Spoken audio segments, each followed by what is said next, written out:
Imagine being left to die on a scorching desert road with nowhere to turn. That's exactly what happened to Amara Jenkins and her little son, abandoned by the very family who was supposed to protect them. But this isn't just a story of cruelty. It's a powerful fight for survival, truth, and justice that will change everything. Amara Jenkins, a 32-year-old single mother, crawled slowly across the hot, dusty road in the Arizona desert. Her skin was slick with sweat, and blood from a deep cut above her eye. Each movement sent sharp pain through her bruised body.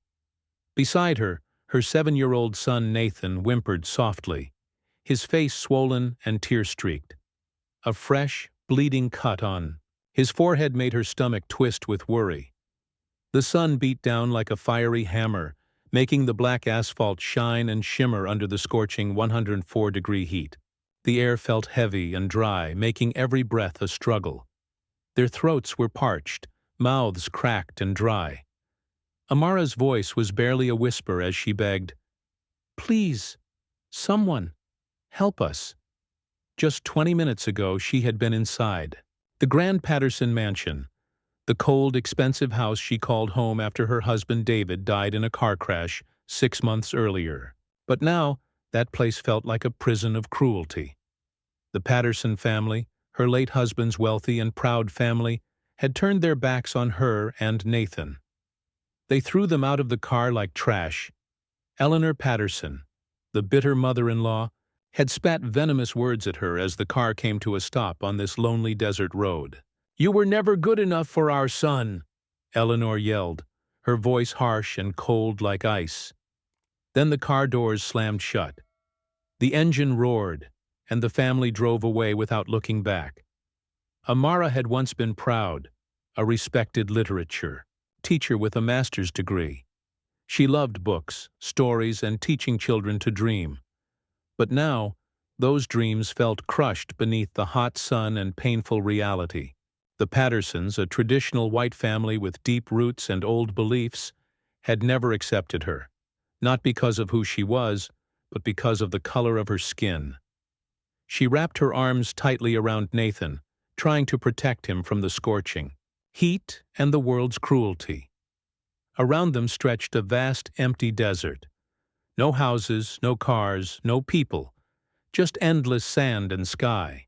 The silence was heavy, broken only by the faint cry of a distant bird and the weak whimpers of her son.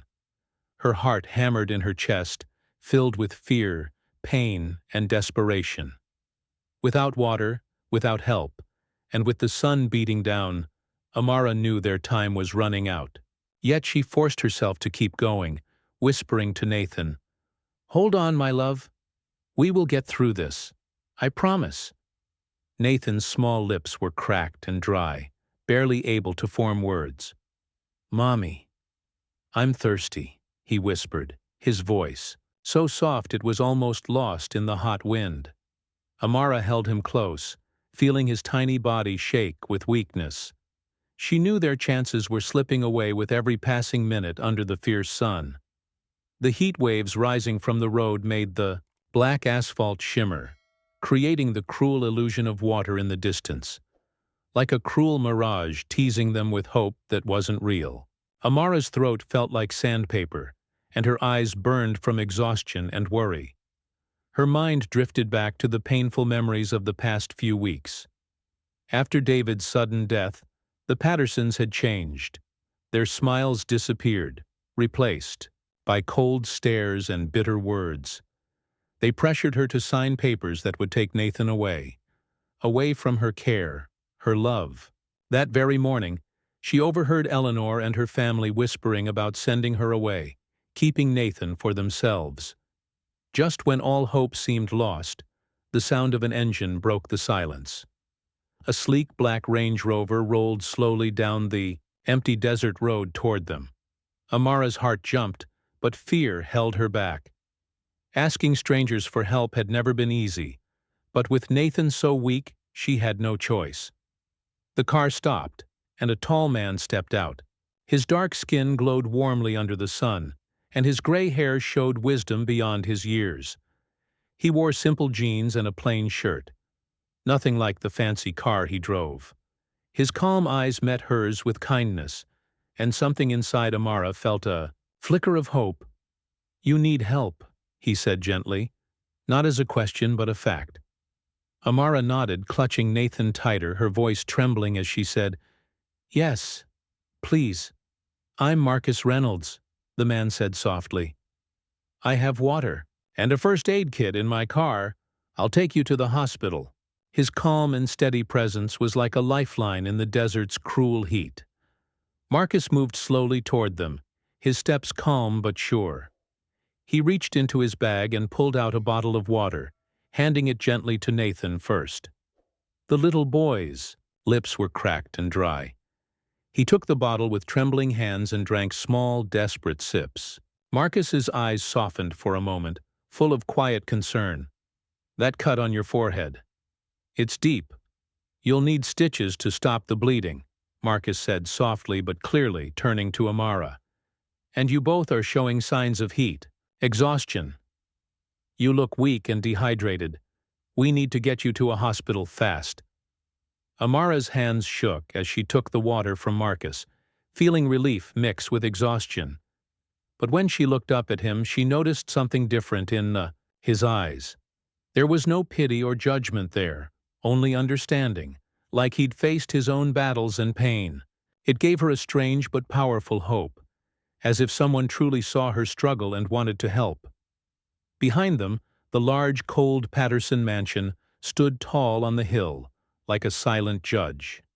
Eleanor Patterson was watching through binoculars from a window, her face hard and unforgiving.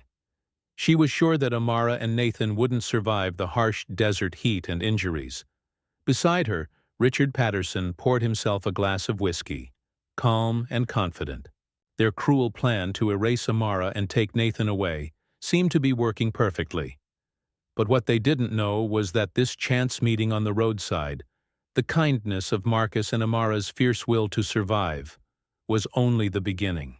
Deep inside her, Amara felt strength growing stronger, like a spark turning into a flame. And soon, the cold, cruel world of the Pattersons would be shaken in ways they never imagined. At Phoenix Memorial Hospital, Nathan lay quietly on the bed, his small head wrapped in a thick bandage. His breathing was slow but steady now. Amara never left his side, holding his hand, whispering soft words to comfort him. Suddenly, the door swung open. Theodore Fletcher, the Patterson family's sharp and ruthless lawyer, stormed in, flanked by serious-looking police officers. His voice was cold and accusing. "Amara Jenkins is a bad mother. She fled with her son, putting him in danger. We demand Nathan be taken into protective custody immediately." Amara's heart pounded, but before she could speak, Marcus stepped forward calmly. "Nathan is under proper medical care here. The law requires us to wait 48 hours before making any decisions. Let's respect that." Theodore's face tightened, but he didn't argue further. At least not yet. Later, in a quiet moment, Amara shared a secret with Marcus. "You helped me because of something from your past, didn't you?" she asked softly. Marcus nodded, voice low and heavy. 20 years ago, my sister and her son were left on a lonely road, just like you and Nathan.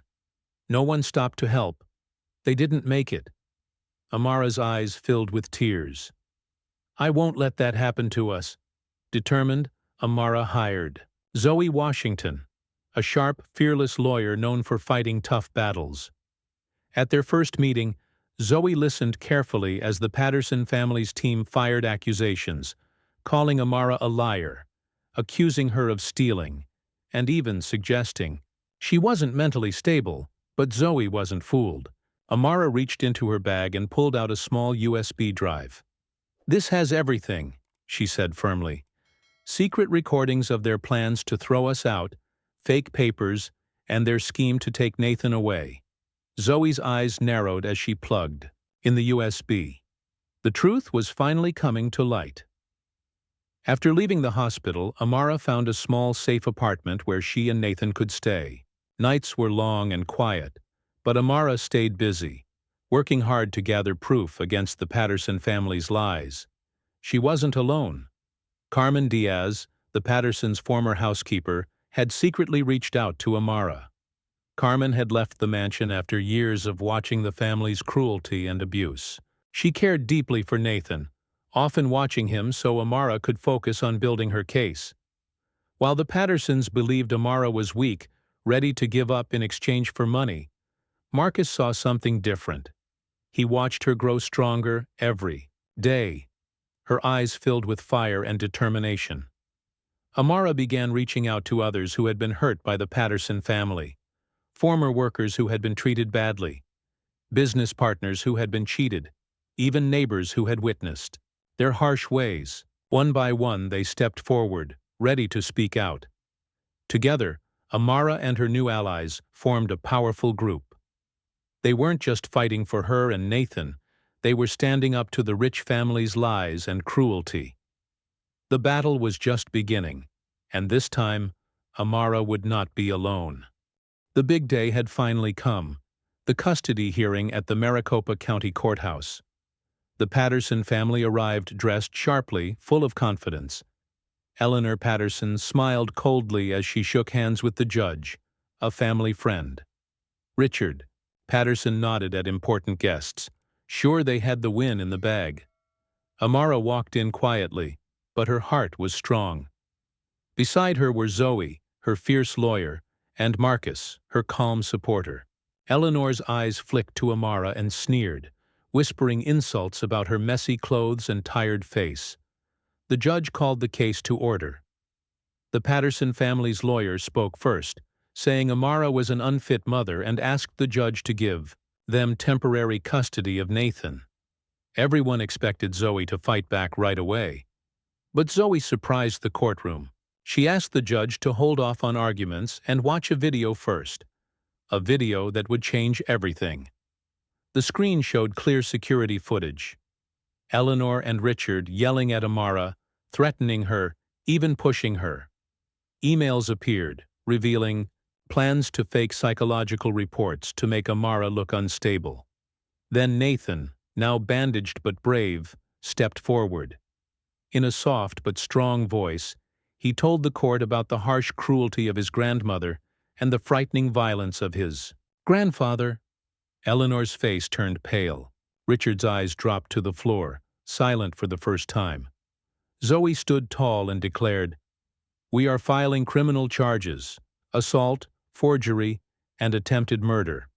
Suddenly, the doors opened wide. Carmen Diaz and other former employees came in, ready to tell the truth. Their stories exposed the dark secrets hidden by the powerful Patterson family. The courtroom buzzed. The fight for Amara and Nathan's safety was just beginning, but this time the truth was on their side. Amara's story reminds us how strength can rise from the darkest moments.